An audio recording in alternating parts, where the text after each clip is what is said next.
ये मैया सम्मान योजना की राशि मैं सराहना करता हूं सरकार की, लेकिन कब तक बांध के रखेगी हमारे नौजवानों को और हमारी उन माओं को जिनको आप 2,500 रुपए दे रहे हैं, लेकिन उन्हीं की बेटों और बेटी की नौकरियां जो 50,000, 70,000, 90,000 अब दूसरे राज्यों को बेचने का काम कर रहे हैं। जेपीएससी, जीएसएससी को मंतव्य देना सरकार के अधिकार के क्षेत्र में आता है, तो आप उनको ये मंतव्य दीजिए कि ज्यादा से ज्यादा जो परीक्षा ली जाए वो हमारी भाषाओं में ली जाए। क्या यह संभव है?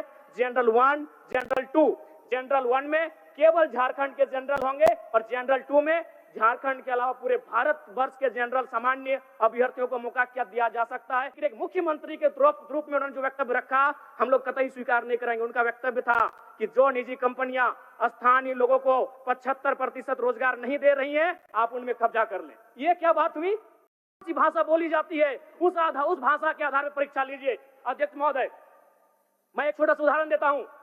अगर परीक्षा में यह पूछा जाएगा कि आंख का तारा का मतलब क्या होता है, तो इस सवाल को उत्तर बंगाल के स्टूडेंट भी देंगे, बिहार के स्टूडेंट भी देंगे, गुजरात और राजस्थान के भी स्टूडेंट देंगे। लेकिन अगर सवाल पूछा जाएगा पकड़ तरे हाथ करे करे झांक, हाथ से छूटल माछ और बांधे गड़ल कांच, एक माने की लगे, दूसरे राज्यों के स्टूडेंट नहीं कर पाएंगे। और दूसरी बात, सिलेबस सेट करना जेपीएससी, जेएसएससी का अधिकार क्षेत्र में आता है। और उदाहरण के लिए मंगरी यार बुधनी ढेकिया कुटे ले गेल हले, ढेकिया कुटते कुटते कानी मुनी उंगरिया कुटाए ले।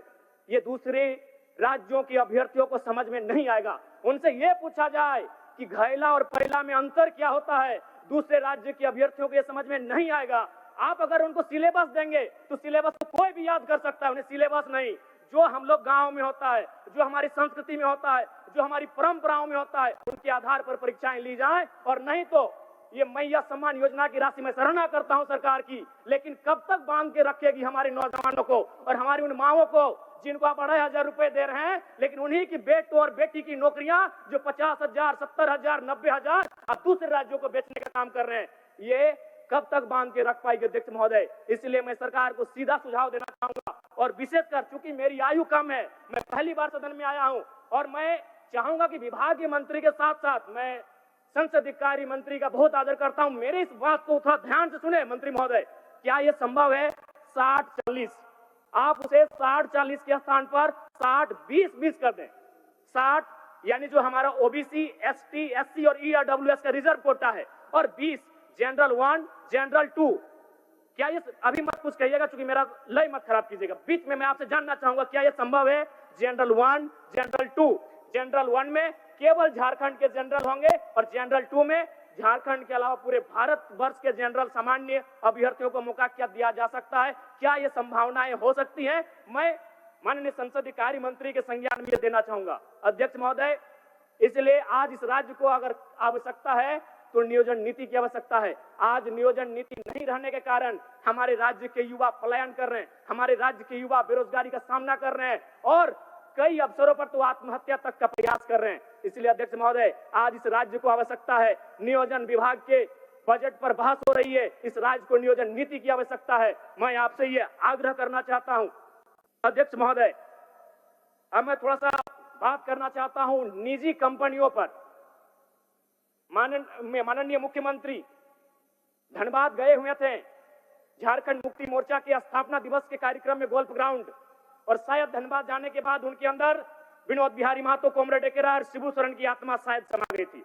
लेकिन मेरा मानना है उन्होंने जो वक्तव्य वहां रखा था वो एक विधायक के रूप में रखते तो हम लोग स्वीकार करते, लेकिन एक मुख्यमंत्री के रूप में उन्होंने जो वक्तव्य रखा हम लोग कतई स्वीकार नहीं करेंगे। उनका वक्तव्य था कि जो निजी कंपनियां स्थानीय लोगों को 75% रोजगार नहीं दे रही हैं, आप उनमें कब्जा कर लें। ये क्या बात हुई?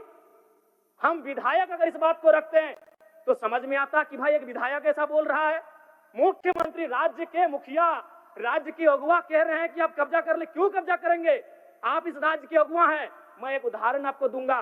सदन में चंपई सोरेन जी नहीं है, शायद उनके नाती का निधन हुआ है, मुझे भी सूचना मिली है। मैं पहले उनके नाती को श्रद्धांजलि देता हूं, उनको ढांढस मिले। एक घटना याद कराता हूं, माइथेन की, एमपीएल की, बहुत ही शक्तिशाली प्रोजेक्ट है जो महाराष्ट्र से संचालित होती है। एक आदिवासी नौजवान का मृत्यु हुआ था दुर्घटना के कारण। हम लोग 6 दिनों से धरना पर बैठे थे और नियोजन की मांग कर रहे थे, मुआवजा की मांग कर रहे थे। कंपनी ने स्पष्ट कह दिया कि ना नियोजन मिलेगा ना मुआवजा मिलेगा। चंपई सोरेन जी गए, उन्होंने महाराष्ट्र में बैठे अधिकारी को फोन लगाया, जब बात नहीं मानी डीसी से कहा झारखंड की पुलिस को यहाँ से पार करिए, यहाँ के झारखंड के लोग इस कंपनी को सबक सिखा लेंगे। ये बोली होनी चाहिए मुख्यमंत्री की। चंपई सोरेन जी ने स्पष्ट कहा कि अगर ये कंपनी हमारी बात नहीं सुन रही है तो इसे यहाँ डीसी को उन्होंने सीधे निर्देश दिया हमारे सामने धनबाद डीसी को कि आप जितना भी झारखंड पुलिस यहाँ तैनात है सबको पार करिए।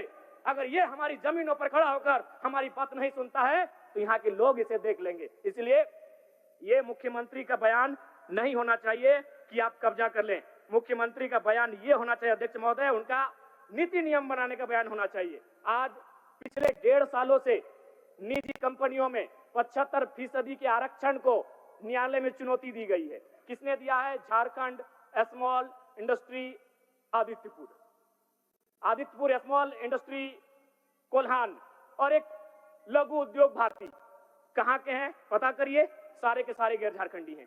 तो क्या इनका मनोबल इतना बढ़ा देना चाहिए कि ये हमारे जो राज्य सरकार का निर्णय था कि स्थानीय युवाओं को 75% आरक्षण दिया जाएगा निजी कंपनियों में, उसके खिलाफ ये कोर्ट चले गए। और हमारी राज्य की सरकार आज क्या हो रहा है, अगर हम लोग कितने गंभीर हैं, 1 साल से ज्यादा हो चुका है इसको कोर्ट में चुनौती दिया हुआ, क्या राज्य सरकार का भी वर्तमान में उनके जो महाअधिवक्ता माननीय सदस्य ठीक है एकदम माननीय सदस्य 1 मिनट और दे दीजिए अध्यक्ष महोदय। तो इसलिए मैं सबसे पहले आग्रह करूंगा कि जो राज्य में महाअधिवक्ता होते हैं एडवोकेट जनरल, उनके नेतृत्व में 75% का जो आरक्षण है निजी कंपनियों में, उस पर सरकार का ध्यान हमेशा रहना चाहिए। दूसरी बात अध्यक्ष महोदय, बिल्कुल मैं आपका सम्मान करता हूं और बिल्कुल समय नहीं लूंगा। प्रवासी मजदूर जिनकी मृत्यु दूसरे राज्यों में या दूसरे देशों, विशेषकर दूसरे राज्यों में होती है, उनके सामने एक मृत्यु प्रमाण पत्र निर्माण में क्षेत्रीय बाध्यता आती है जिसे समाप्त किया जाए। क्योंकि जब हम लोग जाते हैं तो जो कंपनी वाले होते हैं उनका कहना होता है कि हम इन्हें लाभ तभी दे पाएंगे जब इनका डेथ सर्टिफिकेट मिलेगा।